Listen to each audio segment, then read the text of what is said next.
Hi friends, Father Kerry here, and this is another Holy Spirit moment. This one asking the question, what will you do, God, when I die? We Christians say that the height of our faith is to have a personal relationship with God.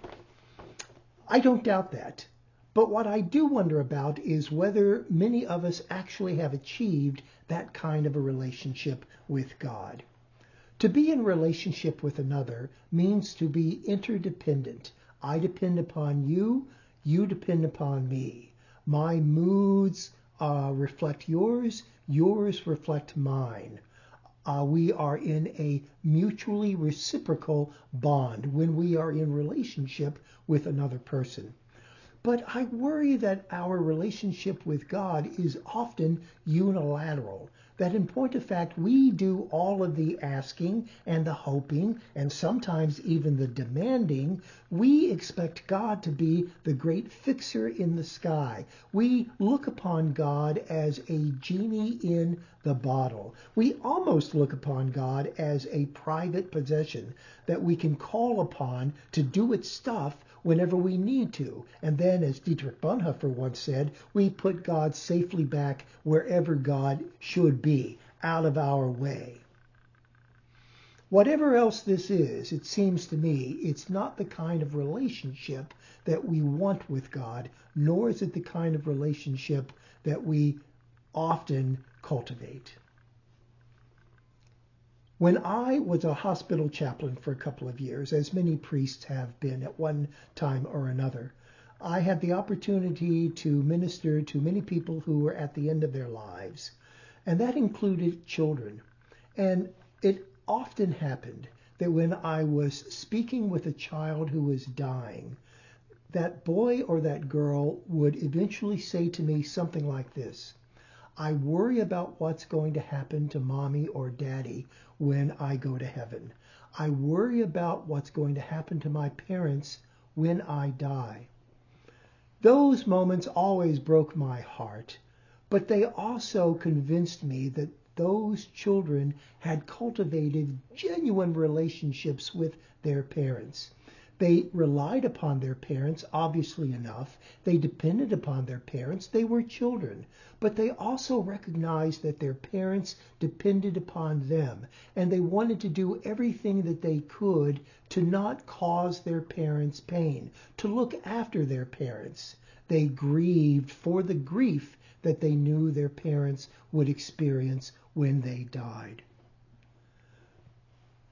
I think of those children whenever I reread a poem by the German writer Rainer Maria Rilke. Rilke lived between 1875 and 1926. In all of his poetry and in much of his prose writings, he wrestles with God. Although he is not in any way, shape, or form an Orthodox Christian, notwithstanding the fact that he was raised in a Catholic family, Rilke seems to be God intoxicated. And as his life progressed, this awareness of God in the midst of the everyday world grows stronger and stronger with him. And he feels more and more connected to God, such that at one point in one of his letters, he writes, I no longer think of God as a possession, in much the way that I was just talking about. Now all that there is relationship. And that relationship clearly for Rilke entails the mutual reciprocity that a proper relationship does. He expresses that mutuality, that interdependence, that I know that God depends upon me just as I know I depend upon God, in one of his most haunting poems. This poem is found in his 1905 Stundenbuch, which is translated as the Book of Hours. I'd like to read it to you. I'm using, by the way, the translation by Anita Barrow and Joanna Macy. Listen to this poem and then let me share a few thoughts with you about it and about how it speaks to proper relationship with God. What will you do, God, when I die? I am your pitcher when I shatter. I am your drink when I go bitter. I your garment, I your craft. Without me, what reason have you? Without me, what house where intimate words await you? I, velvet sandal that falls from your foot. I, cloak dropping from your shoulder. Your gaze, which I welcome now as it warms my cheek, will search for me hour after hour and lie at sunset, spent on an empty beach among unfamiliar stones. What will you do, God? It troubles me. Think about what Rilke is saying here. It's quite astounding, isn't it? Normally, when you and I speak to God about our deaths, we focus upon ourselves, don't we? We ask God either to spare us, or if we must die, to give us an easy, happy death. And we take to God all of our anxieties and fears about the end of our own life. But look what Rilke is doing here. In contemplating his own death, he doesn't suggest any anxiety for himself. Instead, his focus is squarely upon the grief that his dying will cause God. I am your drink when you are thirsty, God, he says. I'm the home that you need to get away from the hurly-burly of the world, where you and I can be intimate, where I can comfort you, where I can give you solace, where I can be tender with you. I am the velvet shoe that you wear in order to protect your feet. I am the cloak that you wear in order to protect your limbs. What will you do when I die? Even more substantially, says Rilke to God, I am your purpose. I am the goal. I am what gets you up in the morning. I'm part of the creation that you made in order to express your creativity.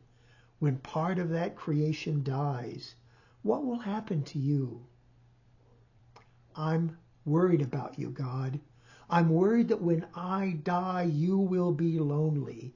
You will be like that desolate widower sitting on an empty beach at sunset, staring into the distance with nothing but memories of me left. What Rilke is doing here is acknowledging that he believes God depends upon him, just as he depends upon God.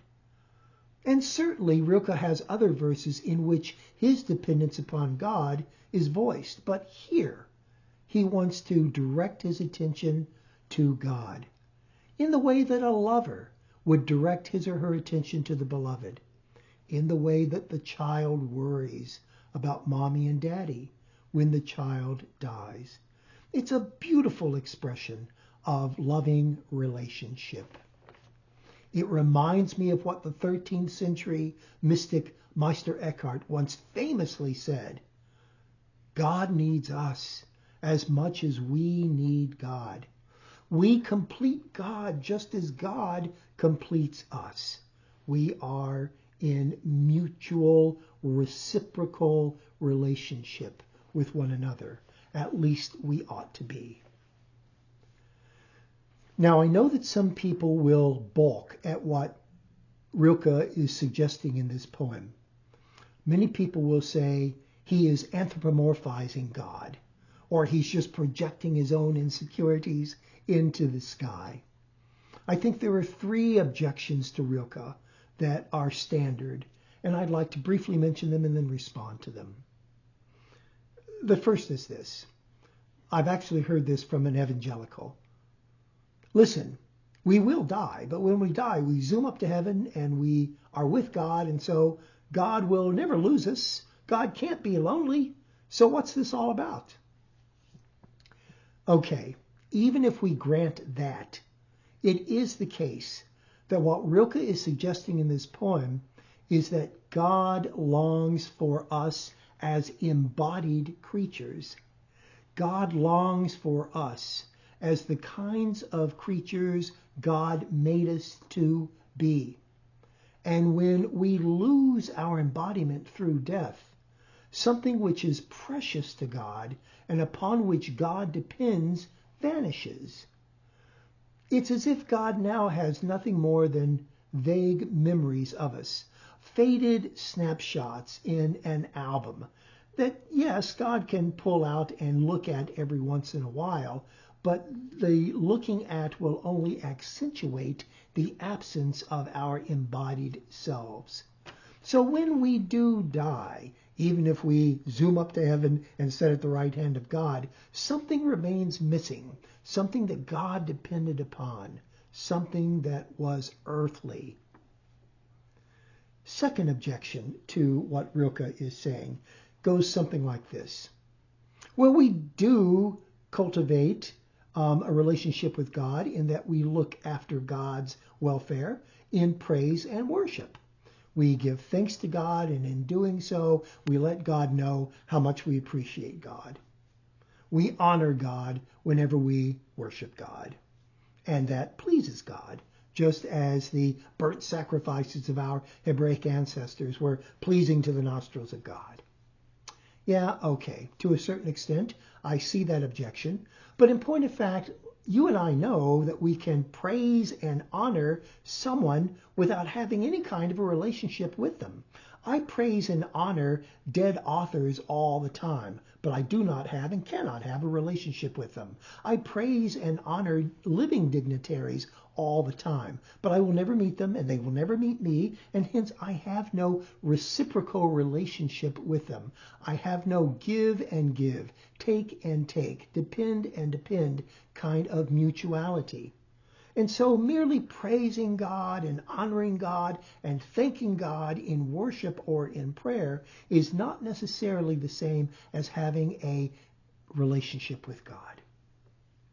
Final objection to what Rilke is trying to tell us in this haunting poem of his comes from theologians who would insist that God is impassible by nature. Impassibility is a technical term. It simply means God cannot be influenced by anything external to God. God has no passions. God cannot be moved. God is perfect, and that which is perfect never changes. This is a standard doctrine amongst some philosophers and theologians. It's known as the classical theistic perspective. And I think that ultimately it can be traced back to the Greek philosopher Aristotle's understanding of God, the so-called unmoved mover. Aristotle's God has no relationship with creation other than the initial moment of creation, and certainly is indifferent to creation. Aristotle's unmoved mover thinks, but thinks only of itself. The unmoved mover is constantly thinking about its own thoughts.